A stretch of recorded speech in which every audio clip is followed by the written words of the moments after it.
This is Talk Business and Politics with Roby Brock.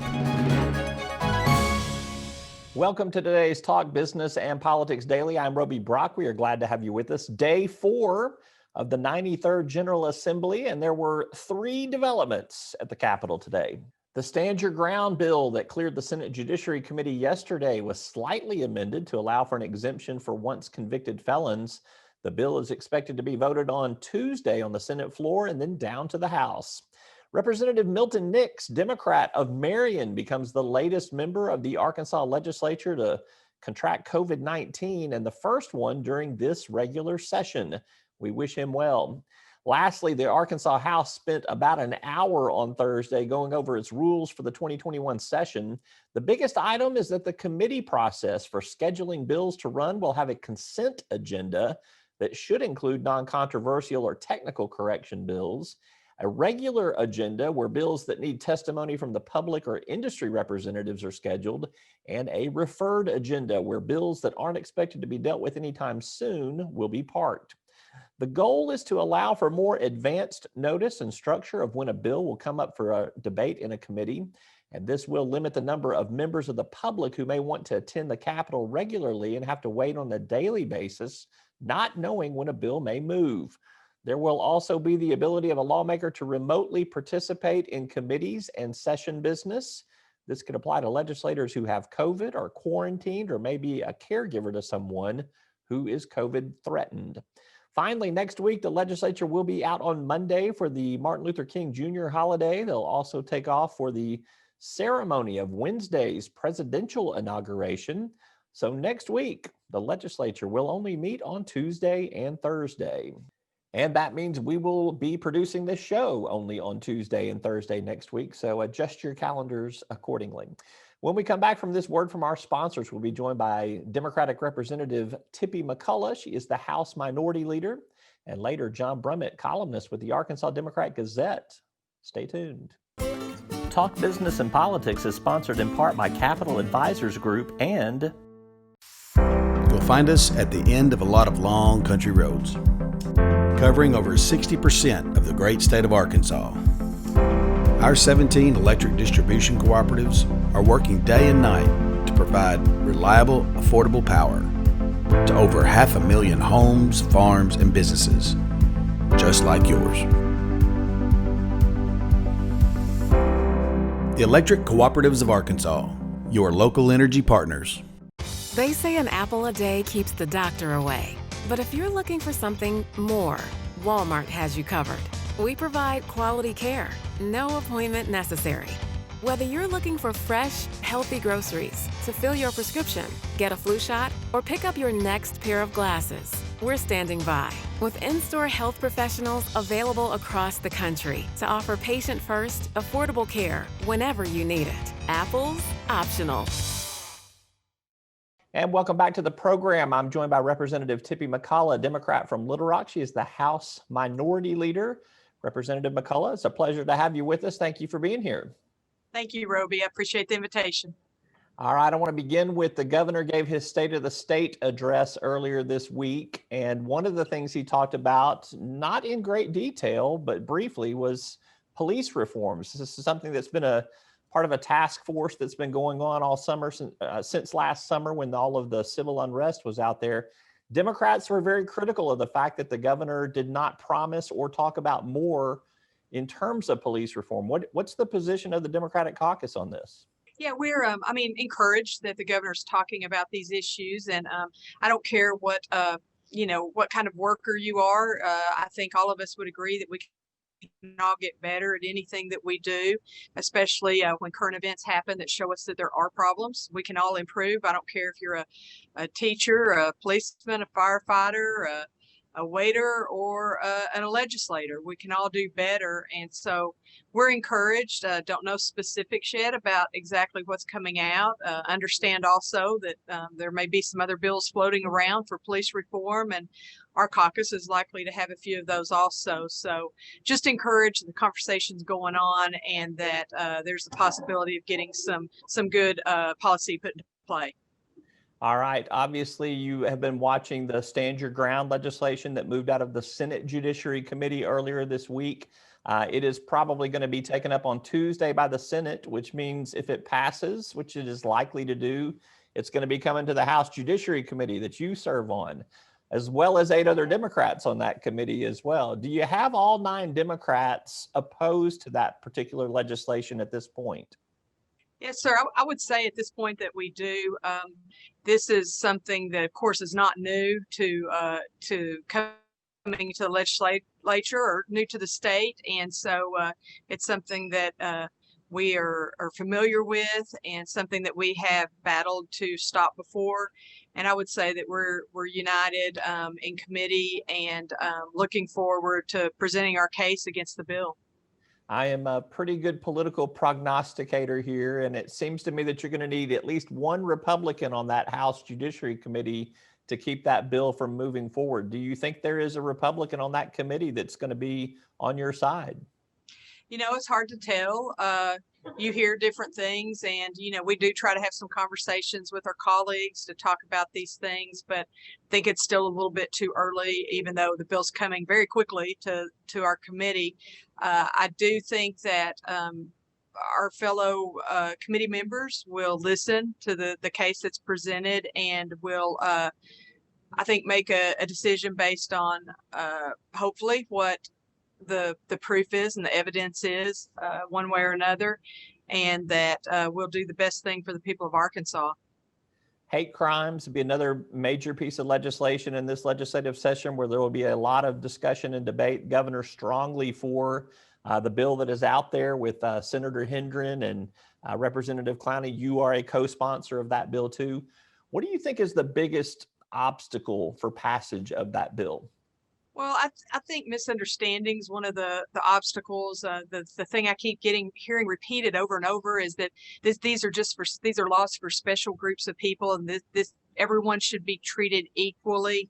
And I mean, the case is that everyone is not treated equally, that there are some folks that, for whatever reason, you can go down that list, that sometimes are sectioned out and treated differently than other people. I myself have been fired for living my life in a very legal and what I feel is a moral way to be happy and to live as my true self. And I would say that there are a lot of people in that group that feel the same. You don't. There's reasons that those groups are on there, and that's because that they have been attacked in the past. A lot of those. I mean, some of the laws that have been most. Some of the groups that have probably had the most violation of these types of things in the law it's been happening over and over and over. So I think that it's for sure needed. We have evidence of that, and these laws do apply to everybody. That argument's also being made that no matter what color you are, no matter what religion you are, all of those things, if you are specifically attacked for those reasons, then you also fall under this. So, you know, you can try to make the argument that it's for a special group. That falls to the wayside. And you can also say that these groups are not really discriminated against, and that's not true either. So I think there's, I think one of the most important things is the business aspect of this, that we want to be one of the states that says that you can come to Arkansas and you will be protected, and you will, we are a state that is welcoming, and we are a state that will protect people, especially if they're a victim of a heinous crime. So I think there's multiple reasons that this is the best thing for Arkansas to do. So if I hear you correctly, what you're saying is if you're male or female, if you're black or white, if you're gay or straight, if you're discriminated against for any of those reasons, that's where the enhanced penalties will come in. Is that a fair interpretation? It is. It is. Absolutely. All right, let's move on to tax reform. The governor threw out some tax proposals in his State of the State speech. I've heard a lot of other tax proposals from Democrats and from Republicans. Is there a consensus among the Democratic caucus for what the Democrats would like to see done on tax reform? Yeah, I wouldn't say there's a consensus yet. I think each one of us are going through and starting to look, and we're just hearing about some of these that are coming out. Some are just being filed, some haven't been filed yet. So I think it's still early in the process for us to be coming to a consensus as a caucus, if we do, at some point. Lots of things we all agree on, depending on where we're from and who we represent. Sometimes we have differing opinions about those, but certainly looking forward to what's presented, what actually comes out of all of this, and we will all get together and discuss and decide what we feel is best individually and as a caucus. All right, Representative Tippi McCullough, Democrat of Little Rock House Minority Leader. I have a feeling this will not be your last appearance on our daily show here. Thank you for your time. Thank you, Roby. I appreciate it. All right, we're back with John Brummett of the Arkansas Democrat Gazette right after this word from our sponsors. Talk Business and Politics is sponsored in part by Impact Management Group and we have a large commitment to our solar for good reason. It lowers customers' rates. It's emissions-free. Entergy Arkansas is the largest provider of solar in the state of Arkansas. Utility-scale solar is much more economic for customers. We're going to operate it. We're going to maintain it. We're going to focus on it. That's what we do for a living. We want to continue to find ways to partner with our customers to meet their renewable energy goals. Customers want this. We want to provide it. So our commitment is for the long term. Stepping into the unknown, it can be difficult to find the way.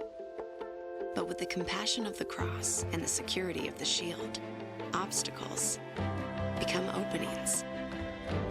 As we have for more than 65 years, we'll continue to light the way, using our knowledge to create new healthcare solutions, giving you the power to shine forward to whatever awaits tomorrow. Arkansas Blue Cross and Blue Shield. Live fearless. Joining me now is John Brummett, columnist with the Arkansas Democrat Gazette. Always good to get his take on things. John, we've got the first week of the legislative session pretty much in the books in terms of what they're going to do. Governor gave his State of the State speech. Stand your ground advanced as we considered and thought that it would. And we got our first COVID-19 case among the legislature. Everything went about according to schedule, didn't it?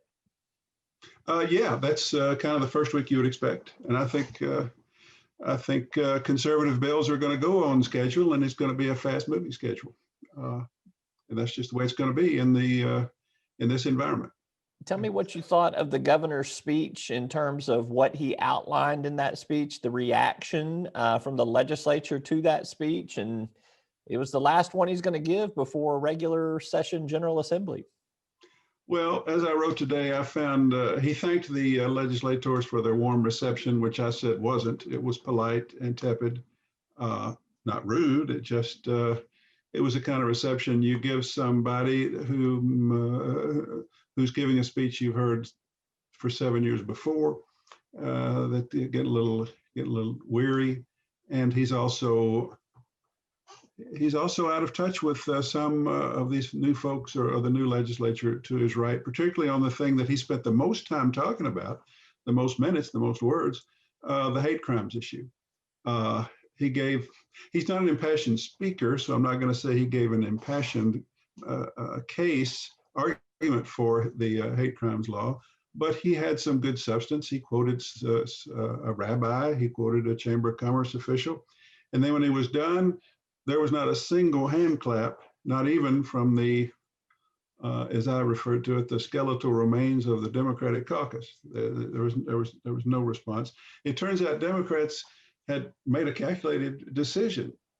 If we clap for him on this, then it's going to give everybody, it's going to show everybody that the only people for the Republican governor's bill are Democrats, and it's going to sort of embolden or give some license to oppose it to Republicans, if only a smattering of applause came from Democrats. So they kept quiet for a reason, a tactical reason, and it was not a moment of great Arkansas oratory, and not a particularly eventful address. Adequate, fine, nothing wrong with it. Just didn't lift anything, I didn't think. I think that if you are a supporter of passage of the hate crime bill, I thought one of the best arguments that the governor made in that State of the State speech was he said that it does apply equally to the law, that that enhanced penalties would be used against someone who may have killed somebody because they are white just as much as if because they are black. And I'm not sure if that translated to all of the legislators or not, but I thought that was actually a pretty good point that he made there if you're supportive of passage of that bill. Well, sure. If one of the protections in the bill for a crime committed on basis of hate of your group is race, race doesn't mean just black people. It means if you killed somebody because they're white or any color. Sure, that's obvious. But I think most of these rural conservatives, I think more things are about race than we care to admit. I think that I've heard people say this gives a special right to these people who've been working all these decades for equal rights. This gives a special right. What are they talking about? They're talking about civil rights. They're talking about black people. So he was trying to address that. And it's unfortunate it has to be even couched in racial terms. So it's a fine argument, but it's an obvious argument that should have occurred to people before that. But it hadn't. It's let's face it. One of the major oppositions to this bill is the protection for sexual orientation and gender identity. There are people who believe that's not a condition, that's a choice of behavior, which is ridiculous. And they at least want to take that out. So that, and the governor understandably chose not to even go there. It is possible with 9 House members being Democrats on House rules, it's possible the governor could get this thing out of the House, and then we could see if they could build pressure on that stone wall in the House Judiciary Committee. But I'm not optimistic. All right, we'll see how that plays out in the coming weeks here. Let's shift our attention to Washington, D.C. Congress on Wednesday passed a second article of impeachment against President Trump. Do you think that it was handled properly, and could it have been handled differently from what you witnessed? Yes, I think it was handled properly. I think when the President of the United States denies the certified election and electoral college vote of our constitutional democratic republic process, when he calls it corrupt, when he calls people together and fires them up to go down and show strength at the U.S. Capitol, and they invade the Capitol and do damage and personal harm, that is an act of insurrection, and you have no choice. You have no constitutional option other than to enforce the Constitution and impeach him for what is on its face, on live television, an impeachable act, a seditious act. And I don't know how else you act. They wrote a quick, simple article, one thing, gave rise to insurrection, brought it up, had a debate, voted on it. I don't know what else you're supposed to do. You got any better ideas? I mean, I don't know, other than not do it. I don't. I get kind of worked up about this. Republicans, the argument. Never mind. You may want to ask me about that. I think that the main pushback that I heard, particularly from the Arkansas delegation, was about the process. You know, that this doesn't have enough time to air this out properly. It's such a solemn responsibility. How much time do you need to see people marauding through the U.S. Capitol? Well, agree. I'm thinking to myself as I'm reading some of those responses, they were witness to the crime. I mean, well, to the extent that they're hiding in bathrooms, they were witnesses, and their political base was trying to get in and threaten them with harm. The Arkansas congressional delegation, whatever. They are what they are. They did the right thing on certifying the election eventually, except for Crawford, who doesn't count. But basically, let me put it this way. They have spent 4 years pandering to the Trump base because they're afraid of it. Then they spent last Wednesday, a week ago, hiding from the Trump base because they were afraid of it. Then they declined to impeach the Trump base, vote to impeach Trump because they're afraid of the reaction of the Trump base. Fear, fear, fear, fear times 3. That's what it's all about. And I find it utterly disgraceful. Okay.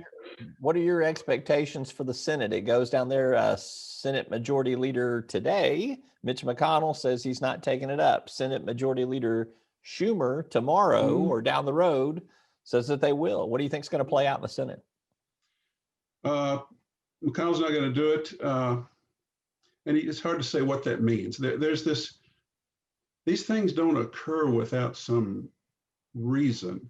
When the New York Times and the Washington Post, which are the best papers, when they report that sources are saying McConnell is furious with the president and is ready to cut the cord with the president and might actually vote for impeachment and believes impeachment is appropriate, then that happened because McConnell wanted that word out. Now, whether that translates to his delaying this until Schumer and the Democrats can run it, and Trump is gone, and maybe it would be easier for some of his fellow Republicans to vote for it. Those who want to be president might want to take Trump out of the equation by convicting him.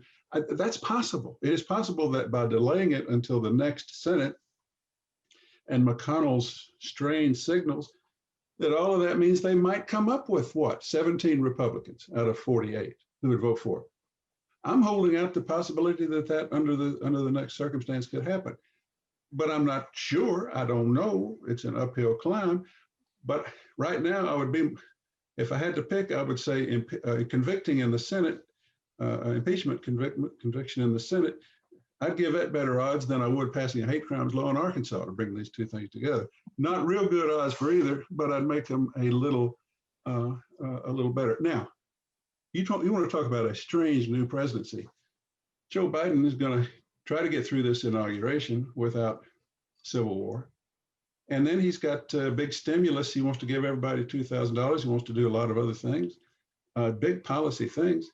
And I guess he's asked the Senate, can you do your impeachment trial half a day and then let me have some of my bills considered the other half? What a weird, troubling time we are in. I just look at it all and I think there will be no shortage of John Brummett columns in the next several weeks and months. We might even be able to find enough to talk about twice a week. All right. John Brummett, columnist with the Arkansas Democrat Gazette. As always, appreciate your take, my friend. Take care, Roby. Good to see you. All right. That's all for today's Talk Business and Politics Daily. I'm Roby Brock. We'll see you next time.